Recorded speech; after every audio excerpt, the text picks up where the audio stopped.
Welcome back to the Ancestral Findings podcast. The 1900 U.S. Census marks the beginning of a new era. It was the first census of the 20th century, and it knew it. By 1900, America had changed dramatically. Cities were growing faster than ever. Immigrants from Italy, Poland, Russia, and other parts of Eastern Europe were arriving in record numbers. The American frontier was nearly closed. Families were moving, industries were booming, and the pace of life had quickened.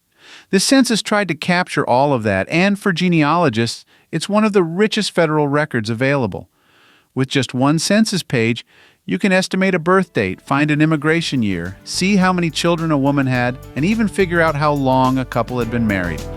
In a single glance, you get a snapshot of relationships, household structure, and a family's trajectory at the start of a new century.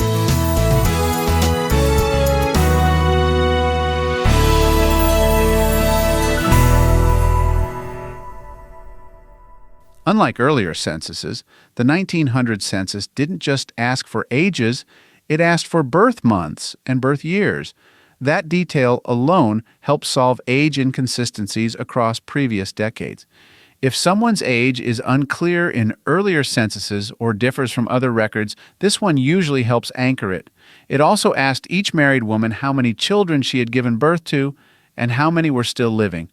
That simple question can be a breakthrough when you're trying to identify missing children, understand gaps between siblings, or discover possible infant deaths that weren't recorded elsewhere. Another important addition was the number of years a couple had been married. This often confirms or corrects estimated marriage dates and may guide you toward a marriage license or church record.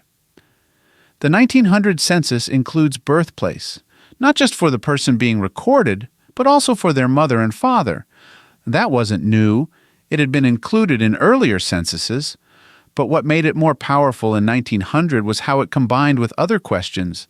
If someone was foreign-born, the census asked for the year they immigrated to the United States, how long they had been in the country, and whether they had become naturalized citizens. For immigrant families, this is a turning point in tracing movement. If a family arrived in 1884, you can now search passenger lists, port records, or naturalization files using that year as a guide. The years in the U.S. question also helps verify timeline consistency across generations. Occupations were listed clearly in 1900, along with whether each adult was employed for all 12 months. You can see if someone was out of work for part of the year and whether they owned or rented their home. In some cases, the census even noted if the home was a farm. The combination of employment, household structure, and property status offers a fuller picture of a family's stability, lifestyle, and community role. You might see an aging father working as a laborer while two grown sons are now the primary earners, or a widowed mother supporting a household by working as a seamstress. Taken on June 1, 1900, this census captures families just before the explosion of modern life in the U.S. Teddy Roosevelt wasn't yet president. Automobiles were a curiosity. Electricity hadn't reached rural America, but change was coming. This census shows people who grew up in the shadow of the Civil War, but were now raising children who would go on to serve in World War I. It's also one of the last censuses to show a generation born in the early 1800s still living, especially those in their 70s, 80s, and 90s. For many researchers, this is the final census appearance of a great-great-grandparent, or the only record that lists their exact birth month or year. Like all historical records, the 1900 census isn't perfect. Enumerators sometimes guessed at ages or recorded the wrong birth year, especially for older people or immigrants with accents. Children may have been left off the schedule if they were living with relatives or hired out as domestic workers. And the number of children born versus children living was sometimes recorded inconsistently, especially if the respondent misunderstood the question. That's why it's helpful to compare this census with earlier and later ones, especially 1910, which repeats the childbearing and immigration questions, and 1880, which helps you trace back married couples to their earlier households. If you're using the 1900 census in your research, take your time with each line. Write down full birth, months, and years. Track immigration years across family members. If one says 1885 and another says 1883, you may be able to pinpoint a window. Compare the number of children listed in the household to the number the mother reported giving birth to. Is someone missing? Look closely at neighbors too. Extended families often live nearby, especially if they had immigrated from the same region. I've seen siblings listed 2 pages apart, living on the same block under different surnames due to marriage. Those little connections lead to big discoveries.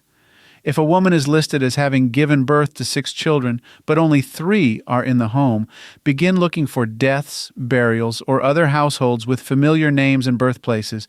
The 1900 census quietly tells you about children you may never have known to look for.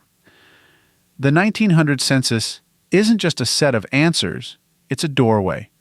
It connects the 19th century to the 20th. It gives us dates, timelines, and relationships we've never had in a census before. For researchers, it's one of the most detailed, humanizing records the federal government ever produced. If you've ever felt like you didn't know who someone really was or where they came from, this census helps you start putting the pieces together. It shows marriages taking root, families expanding, and immigrants establishing new lives. It's not just about counting people. It's about understanding who they were when the century turned and how their stories continued through the decades that followed. Take your time with this one. It has a lot to say.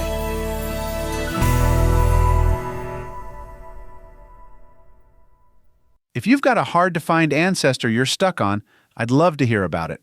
Just head over to ancestralfindings.com and click on Contact to send me a message.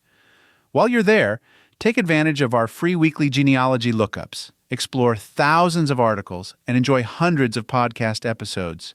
We've been helping family history researchers since 1995. And if you're looking for even more, check out our Genealogy Gold Q&A series over on Patreon. Thanks for listening, and as always, happy searching.